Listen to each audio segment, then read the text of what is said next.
Le soleil n'a pas encore percé l'horizon, mais déjà les ombres s'agitent dans la demeure aristocratique, où vous ouvrez les yeux. Les murs épais de pierre exsudent une fraîcheur qui s'infiltre dans vos os, malgré les lourdes tentures de velours qui tentent de retenir la chaleur mourante du foyer éteint. Votre lit, un monstre de bois sculpté, semble vous engloutir dans ses draps amidonnés, raides comme du carton, sentant vaguement le savon au suif et la lavande fanée. Dehors, le vent du Far West siffle, un murmure rauque qui porte des promesses de poussière et de danger. Vous n'êtes pas une héroïne de roman, pas une aventurière des plaines. Vous êtes une femme de cette époque, prisonnière d'un monde où chaque geste, chaque souffle est mesuré, codifié, surveillé. La chambre est vaste, mais elle vous étouffe. Les portraits accrochés au mur, ces ancêtres, au regard sévère, semblent juger votre moindre frémissement. Vous vous levez, les lattes du plancher craquent sous vos pieds nus, et chaque pas résonne comme un défi au silence oppressant. Une servante, ombre discrète aux yeux baissés, entre sans frapper, portant une bassine d'eau tiède. Pas un mot, pas un sourire. Elle sait sa place, et vous, la vôtre. Le miroir ovale, terni par le temps, vous renvoie une image que vous reconnaissez à peine. Votre visage pâle, encadré de mèches encore défaites, porte déjà les marques d'une journée qui ne vous appartient pas. Vous n'êtes pas ici pour vivre, mais pour jouer un rôle écrit par des mains invisibles, dans une société où la moindre erreur peut vous coûter cher. Les cloches de l'église sonnent au loin, un rappel que le temps ne vous attend pas. Vous n'avez pas choisi de vous réveiller ici, mais vous y êtes. Et survivre à cette journée, dans ce Far West impitoyable, va exiger de vous bien plus que du courage. Il va falloir plier sans jamais rompre, naviguer dans un monde où chaque mot est un piège, chaque regard une sentence. Votre gorge se serre alors que vous plongez vos mains dans l'eau froide. Ce n'est pas seulement le froid qui vous fait frissonner, mais la certitude que cette journée va vous mettre à l'épreuve et que vous n'êtes pas prête. Pas encore. La servante ajuste les rideaux, laissant entrer une lumière blafarde qui éclaire à peine les tapisseries fanées. Vous sentez le poids de ce qui vous attend, les rituels, les convenances, les attentes. Chaque minute sera un combat pour rester dans les lignes, pour ne pas trahir la fragilité qui bouillonne en vous. Ce monde n'a que faire de vos désirs, de vos peurs. Il exige l'obéissance, l'élégance, la perfection. Et pourtant, quelque part, au fond de vous, une petite flamme vacille, une voix qui murmure que vous êtes plus que cela. Mais pour l'instant, vous n'avez pas le luxe de l'écouter. Vous devez vous préparer, enfiler le masque et entrer dans la danse. Parce que dans le Far West, une femme qui ne sait pas danser risque de se retrouver piétinée. Le silence de la maison est presque palpable. Un cocon oppressant où chaque bruit semble une intrusion. Vous vous tenez devant la coiffeuse, les doigts crispés sur le dossier d'une chaise, tandis que la servante s'affaire autour de vous. Les rituels matinaux sont une chorégraphie rigide, un ballet de gestes appris et répétés jusqu'à ce qu'ils deviennent instincts. L'eau dans la bassine est déjà froide, mais vous y plongez un linge, le passez sur votre visage, votre cou, vos bras, avec une précision mécanique. Chaque mouvement doit être gracieux, même dans l'intimité de cette chambre close. Personne ne vous le dit, mais vous le savez. Même ici, vous êtes observé, jugé, par les murs, par les traditions, par l'ombre de ceux qui sont venus avant vous. La servante vous tend une chemise de lin, si fine qu'elle semble prête à se déchirer, mais si rigide qu'elle gratte contre votre peau. Vous ne grimacez pas, vous ne pouvez pas. Ce serait une faiblesse, une fissure dans l'armure que vous devez porter. Vos cheveux, longs et lourds, sont brossés avec une lenteur presque religieuse. Chaque coup de brosse, un rappel de votre devoir de perfection. 100 coups, pas un de moins. Vous comptez en silence, non pas parce que vous le voulez, mais parce que c'est ce qu'on attend de vous. La servante tresse vos cheveux avec des doigts experts, tirant juste assez pour que vous sentiez la tension, mais pas assez pour que vous puissiez vous plaindre. Tout est calculé, mesuré, codifié. Vous ne parlez pas. Elle non plus. Le silence est une règle, une barrière entre vous et le monde. Vous pensez à la journée qui s'annonce, aux regards qui vont vous scruter, aux mots que vous devrez choisir avec soin. Votre esprit s'égare un instant, vers un souvenir flou d'une vie différente, peut-être plus libre, mais la servante tire un peu plus fort sur une mèche et vous revenez à l'instant présent. Vous ne pouvez pas vous permettre de rêver. Pas ici, pas maintenant. Une fois vos cheveux noués en un chignon sévère, la servante sort une boîte d'épingles en argent, chacune ornée d'un motif délicat. Mais vous savez qu'elles sont là pour maintenir bien plus que vos cheveux.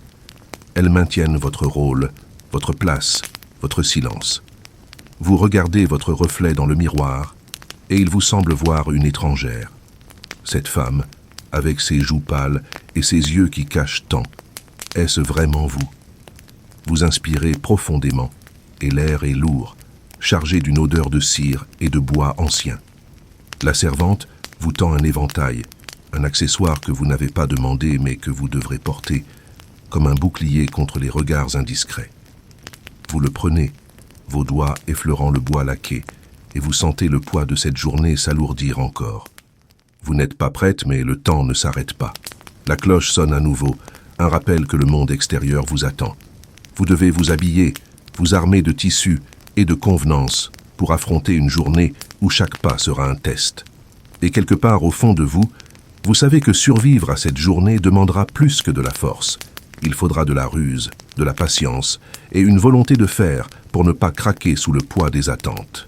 Le corset est une prison de baleines et de lacets, un étau qui vous enserre la taille avec une précision cruelle. Vous vous tenez droite, immobile, tandis que la servante tire sur les cordons, chaque à-coup resserrant un peu plus votre souffle. Vos poumons luttent, cherchant un air qui ne vient qu'en petites gorgées. Vous ne protestez pas, ce serait inconvenant. Le tissu mord votre peau, et vous sentez les baleines s'imprimer dans votre chair, mais vous restez impassible, les yeux fixés sur un point invisible au mur. Ce n'est pas seulement votre corps qu'on ajuste, c'est votre identité, votre rôle dans ce monde rigide du Far West. La robe vient ensuite, une cascade de soie et de dentelle qui pèse plus lourd qu'elle n'en a l'air. Chaque couche est une nouvelle règle, un nouveau poids sur vos épaules. La servante ajuste les manches, tire sur les jupons, vérifie que chaque pli tombe parfaitement. Vous êtes une poupée, un mannequin vivant, façonné pour répondre aux attentes d'une société qui ne pardonne pas l'imperfection. Vous pensez à la liberté des plaines, au récit des cow-boys et des aventuriers. Mais ce monde-là n'est pas le vôtre. Votre Far West est fait de regards acérés, de murmures étouffés, de règles invisibles mais implacables. Vous enfilez des gants, si fins qu'ils semblent une seconde peau, mais ils vous isolent, comme si toucher le monde directement était un péché. Vos chaussures, élégantes mais étroites, pincent vos orteils, et vous savez que chaque pas aujourd'hui sera une douleur discrète, un sacrifice offert à l'autel des convenances. Vous regardez votre reflet, et la femme qui vous fait face est une étrangère, une silhouette sculptée pour plaire, pour rassurer, pour ne jamais offenser. Mais sous cette façade, votre cœur bat fort, trop fort, et vous vous demandez combien de temps vous pourrez tenir avant que quelque chose ne cède. La servante vous tend un chapeau, un édifice de plumes et de rubans qui semble défier la gravité. Vous le posez sur votre tête, et il vous donne l'impression d'être une actrice sur une scène que vous n'avez pas choisie. Vous n'êtes pas seulement en train de vous habiller, vous vous armez pour une guerre silencieuse, une guerre où les armes sont les sourires, les silences, les gestes mesurés. Vous sortez de la chambre, et le couloir semble s'étirer à l'infini, chaque porte une menace, chaque ombre un juge. Vous savez que la journée ne fait que commencer, et déjà, vous sentez le poids de ce que l'on attend de vous. Survivre dans ce Far West, ce n'est pas affronter des bandits ou des tempêtes de sable, c'est naviguer dans un labyrinthe de règles où un faux pas peut vous coûter votre réputation, votre avenir, votre âme. Vous redressez les épaules, inspirez une bouffée d'air corseté et vous avancez. Parce que vous n'avez pas le choix. Pas encore.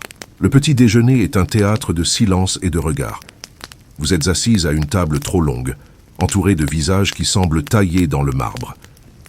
Votre père, en bout de table, lit son journal, ses lunettes glissant sur son nez, son froncement de sourcils permanent comme une sentence.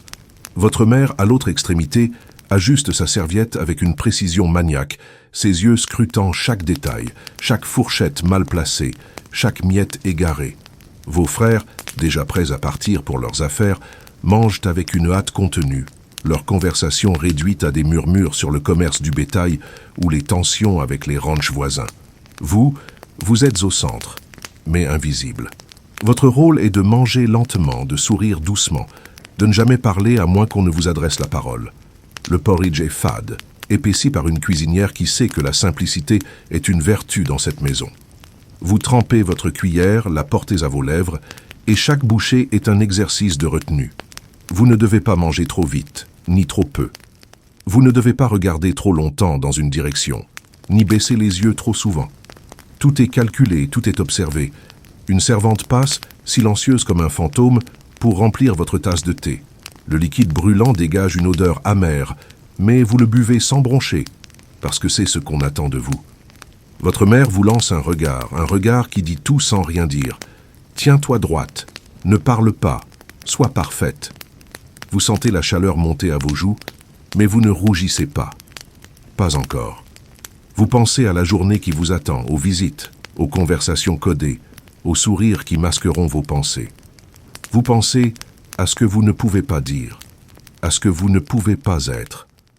Une mèche de cheveux s'échappe de votre chignon et vous la replace d'un geste rapide, espérant que personne ne l'a remarqué.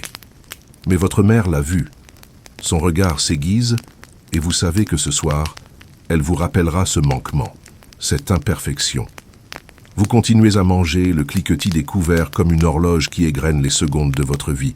Vous êtes une poupée dans une maison de poupées, un pion dans un jeu dont vous ne connaissez pas toutes les règles, et pourtant, quelque part au fond de vous, une petite voix murmure, une voix qui refuse de se taire complètement. Elle vous dit que vous êtes plus que cela, que vous pourriez être plus que cela. Mais pour l'instant, vous devez survivre à ce repas, à ces regards, à ce silence. Vous reposez votre cuillère doucement, sans un bruit, et vous attendez. Parce que dans ce Far West, attendre est une arme, et vous apprenez à la manier. La matinée s'étire comme une éternité, et vous êtes confiné dans le salon, un espace à la fois somptueux et étouffant. Les rideaux épais filtrent la lumière, plongeant la pièce dans une pénombre dorée où la poussière danse dans les rares rayons qui s'infiltrent. Vous êtes assise sur un canapé rigide, un tambour à broder posé sur vos genoux. L'aiguille perce le tissu avec une précision mécanique, mais votre esprit est ailleurs. Chaque point est un acte de soumission, une preuve de votre patience, de votre docilité. Vous n'aimez pas broder, mais vous n'avez pas le choix. C'est ce qu'on attend d'une femme de votre rang, une femme du Far West qui doit prouver sa valeur non pas par ses paroles, mais par ses silences, ses gestes délicats, son apparence irréprochable.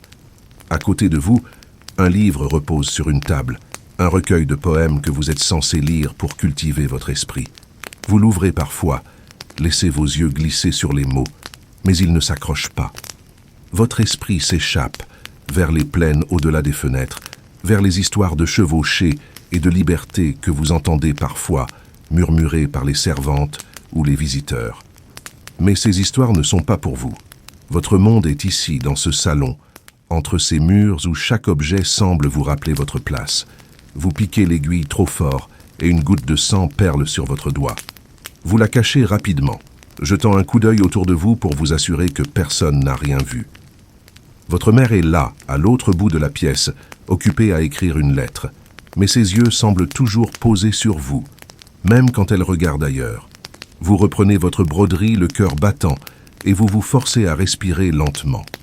Vous pensez à ce que serait une vie sans ces chaînes invisibles, sans ces attentes qui vous étouffent. Mais ces pensées sont dangereuses, et vous les repoussez, les enfermant dans un coin de votre esprit où elles ne peuvent pas vous trahir. Une horloge sonne, un son grave qui résonne dans la pièce, et vous savez que l'heure de la prochaine obligation approche. Une visite, une sortie, une nouvelle scène à jouer. Vous posez votre broderie, ajustez votre robe, et vous vous levez, le dos droit, le menton légèrement relevé. Vous n'êtes pas libre, mais vous êtes forte. Vous devez l'être. Parce que dans ce Far West, la faiblesse n'est pas une option, et chaque instant est un combat pour garder la tête haute, pour ne pas laisser les murs de cette prison dorée vous écraser. Dans l'intimité de votre esprit, une pensée interdite s'insinue, comme un courant d'air froid sous une porte close. Vous pensez à lui. Un prétendant, un nom murmuré lors d'un dîner, un visage aperçu lors d'une promenade. Il n'est pas comme les autres, ou du moins, c'est ce que vous vous dites. Ses yeux, quand ils ont croisé les vôtres, semblaient y porter une promesse, une lueur d'autre chose, d'une vie au-delà des murs de cette maison. Mais ces pensées sont dangereuses, des braises prêtes à enflammer tout ce que vous avez construit. Vous savez que l'amour dans ce Far West n'est pas une affaire de cœur, mais de stratégie. Un mariage est une alliance, un contrat, une transaction où vos désirs n'ont pas leur place. Et pourtant, vous ne pouvez pas empêcher votre esprit de s'égarer. Vous imaginez des conversations qui n'auront jamais lieu, des regards qui ne seront jamais échangés. Vous vous demandez ce que ce serait de parler sans peser chaque mot, de rire sans craindre d'être jugé, de vivre sans sentir le poids des attentes sur vos épaules. Mais ces pensées sont des trahisons, des fissures dans la façade que vous avez passé tant de temps à polir. Vous serrez les lèvres, forcez votre esprit à revenir à la réalité. Vous êtes dans le salon, votre broderie abandonnée sur le canapé, et votre mère vous observe, ses yeux perçants comme des aiguilles. Elle ne dit rien, mais vous savez qu'elle a vu quelque chose, un éclat dans votre regard, un moment d'absence. Vous baissez les yeux, feignant d'ajuster un pli de votre robe, et vous reprenez votre rôle. Vous ne pouvez pas vous permettre de rêver, pas maintenant, pas ici. Mais la pensée de lui persiste comme une mélodie entêtante, et vous vous demandez si un jour, peut-être, vous aurez le courage de suivre cette musique, de défier les règles, de briser les chaînes. Pour l'instant, vous devez vous préparer. Une visite approche, une nouvelle scène à jouer, et vous ne pouvez pas vous permettre de trébucher. Vous vous levez, lissez votre robe, et vous prenez une inspiration profonde, emprisonnée par votre corset. Vous êtes une femme du Far West et votre cœur, aussi brûlant soit-il, doit rester silencieux. Pour l'instant. La préparation pour la visite est un rituel aussi précis qu'une partition de musique. Chaque geste, chaque détail doit être parfait. Vous vous tenez devant le miroir, tandis que la servante ajuste votre chapeau, vérifie les plis de votre robe, s'assure que pas une mèche de cheveux ne s'échappe. Votre mère entre, ses pas lourds résonnant sur le plancher, et elle vous inspecte comme un général avant la bataille. Elle ajuste votre col, tire sur une manche, murmure des instructions que vous connaissez déjà par cœur. Tiens-toi droite, parle peu, souris juste assez. Vous acquiescez, les lèvres closes, mais intérieurement, vous bouillonnez. Vous savez que cette visite n'est pas anodine. C'est une évaluation, une épreuve. Un moment où votre valeur sera mesurée, pesée, jugée. Vous n'êtes pas seulement une femme, vous êtes une marchandise, un atout dans un jeu de pouvoir et d'alliance. La servante vous tend un réticule, un petit sac brodé où vous glisserez votre mouchoir, votre éventail, peut-être une lettre soigneusement pliée. Vous le prenez, vos doigts effleurant la soie, et vous sentez le poids de ce que vous portez. Pas seulement des objets, mais des attentes, des espoirs, des jugements.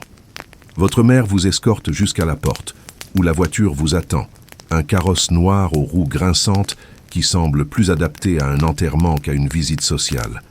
Vous montez, le tissu de votre robe froissée contre les coussins usés, et vous regardez par la fenêtre, le paysage du Far West défilant sous vos yeux. Les plaines s'étendent, vastes et indomptées, mais vous n'êtes pas libre de les explorer.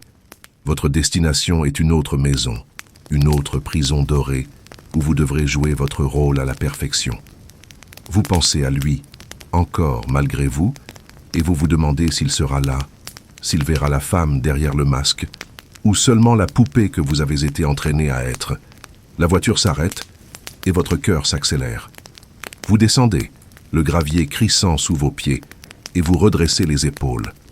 La porte s'ouvre, et vous entrez dans la lumière, prête à affronter les regards, les murmures, les jugements. Survivre à cette visite, c'est survivre à un champ de bataille où les armes sont invisibles, mais tout aussi mortelles. La première visite est un ballet de regards et de silence. Vous êtes assise dans un salon qui ressemble étrangement au vôtre, mais en plus grand, en plus riche, en plus oppressant. Les meubles sont lourds, les tapis épais, et l'air sent le tabac et le parfum trop sucrés. Votre hôtesse, une femme aux cheveux argentés et au sourire aussi tranchant qu'une lame, vous accueille avec une politesse glaciale. Vous vous inclinez légèrement, comme on vous l'a appris, et vous prenez place sur un fauteuil qui semble conçu pour vous maintenir droite, immobile, prisonnière. Les autres invités arrivent, des femmes de votre âge, des hommes en costume sombre, tous jouant leur rôle avec une précision d'horloge.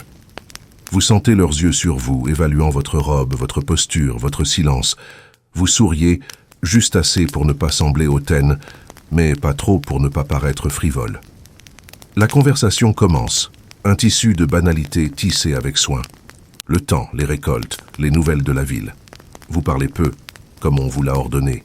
Mais chaque mot que vous prononcez est pesé, mesuré, poli comme une pierre précieuse.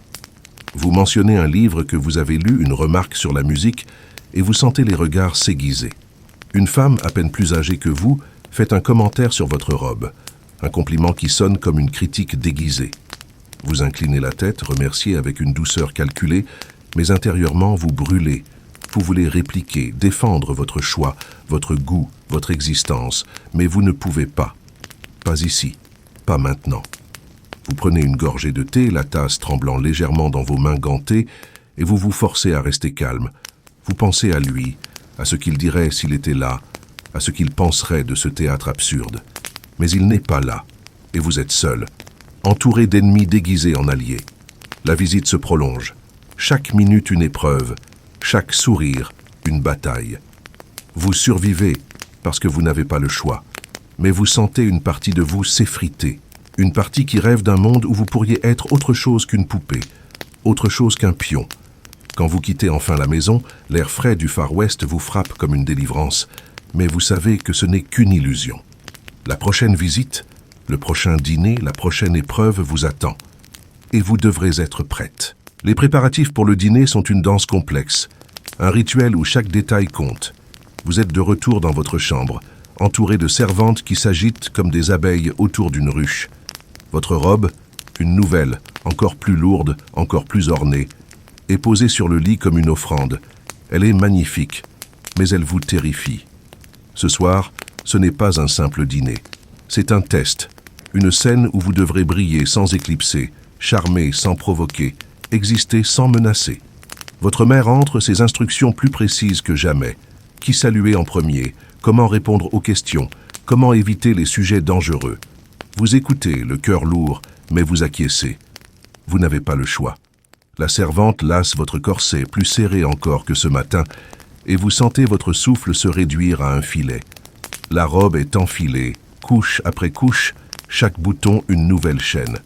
Vous regardez votre reflet, et vous ne vous reconnaissez plus. Cette femme, avec ses joues poudrées et son sourire figé, n'est pas vous, mais c'est elle que le monde veut voir. Vous pensez à lui, à ce qu'il dirait s'il vous voyait ainsi, paré comme une poupée pour un spectacle. Vous vous demandez s'il verrait la vérité derrière le masque, ou s'il serait séduit par l'illusion, comme tous les autres. La servante ajuste votre coiffure, ajoute des perles, des rubans, des épingles. Vous êtes une œuvre d'art, mais une œuvre qui ne peut ni parler ni bouger librement. Votre mère vous tend un éventail, un bijou, un sourire qui n'atteint pas ses yeux. Elle vous dit que ce soir, tout repose sur vous, votre famille, votre avenir, votre réputation. Vous sentez le poids de ces mots s'ajouter à celui de votre robe, de votre corset, de votre rôle. Vous descendez l'escalier, chaque marche un pas vers l'inévitable. La salle à manger vous attend, un champ de bataille où les armes sont les couverts en argent, les sourires polis, les mots soigneusement choisis. Vous prenez une inspiration, aussi profonde que votre corset le permet, et vous entrez. Ce soir, vous devrez survivre et vous savez que ce ne sera pas facile. L'heure du thé est un chant de mine déguisé en rituel élégant. Vous êtes entouré de jeunes femmes, toutes parées de robes aussi élaborées que la vôtre, toutes jouant le même jeu de perfection et de retenue. La table est dressée avec une précision maniaque. Les tasses en porcelaine alignées comme des soldats, les gâteaux disposés en motifs géométriques. Vous êtes au centre, mais vous vous sentez à la marge, observé, jugé, comparé. Les conversations sont légères, presque aériennes, mais chaque mot cache une intention, chaque sourire une menace. Une jeune femme, aux cheveux blonds comme le blé et aux yeux d'un bleu glacial, complimente votre broderie, mais son ton suggère qu'elle a vu mieux. Une autre mentionne un bal à venir, et ses yeux s'attardent sur vous, comme pour vous défier d'y briller plus qu'elle. Vous répondez avec douceur, avec prudence, mais intérieurement, vous sentez une colère sourde monter. Pourquoi devez-vous toujours vous mesurer à elle? Pourquoi chaque regard, chaque mot, doit-il être une compétition? Vous pensez à lui, à ce qu'il représente, à cette lueur d'espoir qu'il a allumée en vous. Vous vous demandez s'il voit ces jeux, s'il comprend ce que vous endurez pour rester dans les lignes. Une gorgée de thé brûle votre langue, mais vous ne grimacez pas. Vous ne pouvez pas. Vous reposez la tasse, ajustez votre posture, et vous continuez à sourire, à parler, à jouer votre rôle. Mais sous la surface, une tempête se prépare, une tempête de désir, de frustration, de rage contenue. Vous voulez crier, briser la porcelaine, renverser la table, mais vous ne le faites pas. Vous ne le pouvez pas, parce que dans ce Far West, une femme qui perd son sang-froid perd tout. Alors vous restez là, prisonnière de votre propre silence, et vous survivez, une gorgée de thé à la fois. Le dîner est un ballet de pouvoir et de diplomatie. La table est une mer de chandelles, de cristal et d'argent, chaque détail criant la richesse et l'importance de vos hôtes. Vous êtes placé stratégiquement, entre un homme d'affaires aux manières brusques et une femme plus âgée dont les yeux scrutent chaque mouvement comme un faucon. Votre père est là, à l'autre bout de la table, son regard vous rappelant que vous représentez plus que vous-même. Vous êtes l'honneur de la famille, un pion dans un jeu d'alliance. Les plats se succèdent, riches et lourds, mais vous mangez à peine, consciente que chaque bouchée est observée. Vous parlez peu, comme on vous l'a appris, mais quand vous parlez, vos mots sont choisis avec soin, polis comme des pierres précieuses. Vous complimentez la maîtresse de maison sur sa table, vous posez une question anodine sur les affaires de la ville, et vous souriez, toujours, même quand votre corset vous coupe le souffle.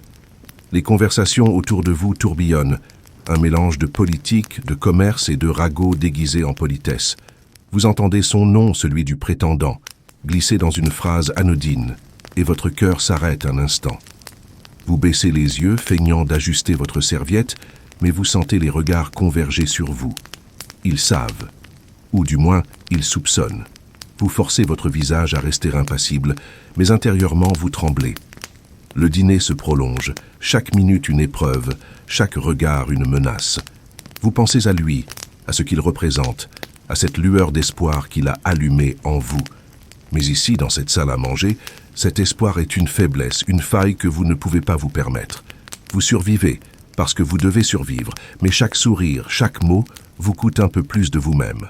Quand le dîner se termine enfin, vous vous levez, légère comme une plume, mais lourde comme du plomb. Vous savez que ce n'est pas fini, pas encore. Le retour à la maison est un moment de répit, mais un répit empoisonné. La voiture cahote sur les routes poussiéreuses du Far West, et vous regardez par la fenêtre, les étoiles scintillant dans un ciel d'encre. Vous êtes seul, pour la première fois de la journée, mais vous ne vous sentez pas libre. Votre esprit est un tourbillon de pensées, de doutes, de peurs. Vous repensez au dîner, aux regards, aux mots non dits. Vous pensez à lui, encore, toujours, et vous vous demandez si vous aurez un jour le courage de suivre votre cœur ou si vous serez à jamais prisonnière de ce rôle que l'on vous a imposé. La voiture s'arrête et vous descendez, le gravier crissant sous vos pieds. La maison est silencieuse, endormie, mais vous savez que les murs ont des oreilles. Vous montez dans votre chambre, chaque marche un effort, chaque souffle une lutte contre le corset qui vous emprisonne. Vous vous asseyez sur le lit, et pour la première fois, vous laissez vos épaules s'affaisser. Vous êtes épuisé, vidé, mais vous ne pouvez pas vous permettre de craquer. Pas encore. Vous pensez à la journée qui vient de s'écouler, à tout ce que vous avez enduré, et vous vous demandez combien de temps vous pourrez tenir. Vous voulez croire qu'il y a une issue, une lumière au bout de ce tunnel, mais pour l'instant, tout ce que vous voyez, c'est l'obscurité. Vous fermez les yeux et vous laissez un soupir s'échapper. Un soupir qui porte tout le poids de cette journée, de cette vie. Vous survivez, mais à quel prix? Un bruit discret à votre porte vous tire de vos pensées. Vous vous redressez, le cœur battant, tandis qu'une servante entre, les yeux baissés, un petit paquet dans les mains. Elle le pose sur votre coiffeuse et disparaît sans un mot. Vous vous levez, vos jambes tremblantes, et vous approchez. Le paquet est petit, enveloppé dans du papier brun noué d'un ruban rouge. Vos doigts hésitent, mais vous défaites le nœud, et à l'intérieur, vous trouvez une lettre et un médaillon. La lettre est brève, écrite d'une main ferme, et elle porte son nom. Votre cœur s'arrête. Il vous écrit, lui, le prétendant, l'homme qui hante vos pensées. Les mots sont simples, mais ils brûlent comme une flamme. Une invitation à le rejoindre, un secret partagé, un lien interdit. Vous refermez la lettre, le médaillon serré contre votre poitrine, et vous sentez une vague d'émotion vous submerger. de l'espoir, de la peur, du désir, de la terreur. Vous savez ce que cela signifie. Accepter ce cadeau, c'est défier les règles, c'est risquer tout ce que vous avez, tout ce que vous êtes. Mais refuser, c'est étouffer cette flamme en vous, cette petite voix qui vous dit que vous êtes plus qu'une poupée, plus qu'un pion. Vous cachez la lettre et le médaillon sous votre oreiller, là où personne ne les trouvera. Vous ne savez pas encore ce que vous ferez, mais pour la première fois, vous sentez une lueur de pouvoir, une lueur de choix. Vous vous asseyez, le regard perdu dans l'obscurité, et vous vous demandez si vous aurez le courage de suivre cette voie, ou si vous resterez prisonnière des murs de ce Far West. Pour l'instant, vous survivez, mais quelque chose a changé. Quelque chose en vous s'est éveillé. La sortie culturelle est une nouvelle épreuve, un spectacle où vous êtes à la fois actrice et spectatrice. Vous êtes dans une salle de concert, entourée de visages familiers mais hostiles, tous parés de leurs plus beaux atours. La musique est belle, envoûtante, mais vous ne pouvez pas vous y perdre. Vous devez rester alerte, consciente des regards qui vous scrutent, des murmures qui circulent. Vous êtes là pour être vu, pour prouver votre raffinement, votre élégance, votre conformité. Votre mère est à vos côtés, son éventail s'agitant comme un métronome, ses yeux surveillant chaque détail. Une autre jeune femme, une rivale, s'assoit non loin, et vous sentez son regard peser sur vous, cherchant une faille, une faiblesse. Vous redressez les épaules, ajustez votre posture, et vous souriez, un sourire qui ne trahit rien de la tempête en vous. Vous pensez au médaillon caché sous votre oreiller, à la lettre qui brûle dans votre esprit. Vous pensez à lui, à ce qu'il représente, à ce que vous pourriez devenir si vous osiez.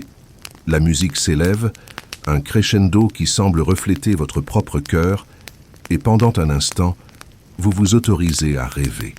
Vous imaginez une vie où vous pourriez être libre, où vous pourriez choisir, où vous pourriez aimer.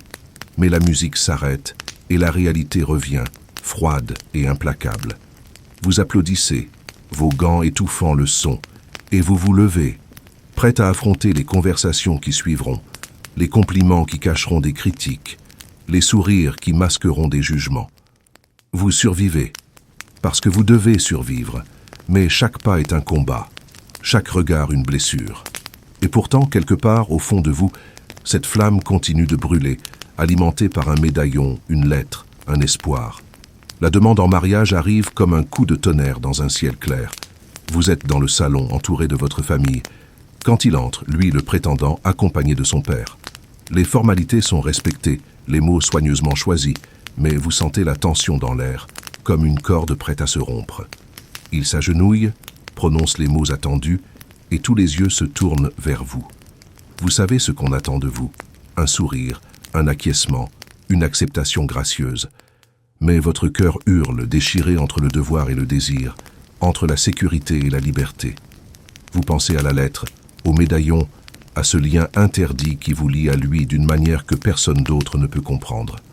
Vous voulez parler, poser des questions, exiger des réponses, mais vous ne pouvez pas. Pas ici, pas maintenant. Vous inclinez la tête, murmurez un oui qui semble venir d'une autre, et la pièce s'emplit de félicitations, de sourires, de promesses. Mais vous vous sentez vide, comme si une partie de vous s'était éteinte. Vous regardez son visage, cherchant une trace de la lueur que vous avez vue, mais il est impassible, un acteur parfait dans ce théâtre cruel. Vous savez que ce mariage est une alliance, un contrat, un pas de plus dans le jeu du Far West. Mais vous vous demandez si vous pourrez y survivre, si vous pourrez trouver un moyen de garder cette flamme en vie, ou si elle s'éteindra sous le poids des attentes. Pour l'instant, vous souriez, vous remerciez, vous jouez votre rôle. Mais intérieurement, vous brûlez.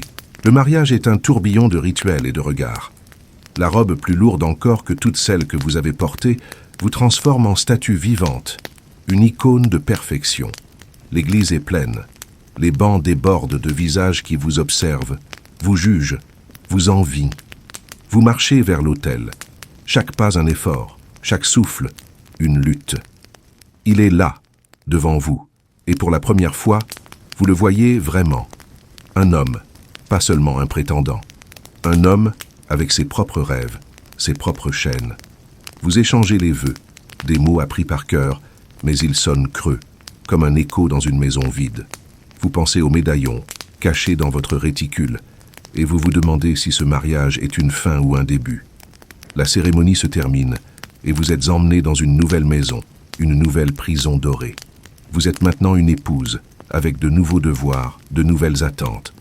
Vous vous installez, déballant vos affaires avec l'aide de servantes silencieuses, et vous sentez le poids de cette nouvelle vie s'abattre sur vous. Mais quelque part, dans un coin de votre cœur, le médaillon brûle, un rappel que vous avez encore un choix, une chance, une flamme. Vous survivez parce que vous devez survivre, mais vous savez que la vraie bataille ne fait que commencer. Vous êtes assise dans votre nouvelle chambre, seule pour la première fois depuis des jours. La maison est silencieuse, mais le silence est différent ici, plus lourd, plus chargé de possibilités. Vous pensez à la journée que vous venez de vivre, à toutes les journées qui vous ont mené ici. Vous pensez aux rituels, aux regards, au silence, aux chaînes invisibles qui vous ont emprisonné. Vous pensez au Far West, à ce monde impitoyable où survivre est un art, une danse, un combat. Vous ouvrez votre réticule et sortez le médaillon, le tenant dans vos mains comme un talisman. Vous savez que vous ne pouvez pas continuer à vivre ainsi, à jouer un rôle qui vous étouffe. Vous savez que la flamme en vous est plus forte que les murs qui vous entourent. Alors, vous prenez une décision. Vous ne serez pas seulement une poupée, une épouse, un pion. Vous serez plus. Vous trouverez un moyen, un chemin, une liberté. Et à ceux qui écoutent, à ceux qui ressentent le poids de leur propre chaîne, vous dites « cherchez votre flamme, votre médaillon, votre espoir ». Parce que même dans le Far West, il y a une lumière au bout du tunnel. Et la prochaine fois, nous explorerons ce qui se passe quand une femme décide de briser ses chaînes, de défier les règles, de vivre. Restez avec nous, car cette histoire ne fait que commencer.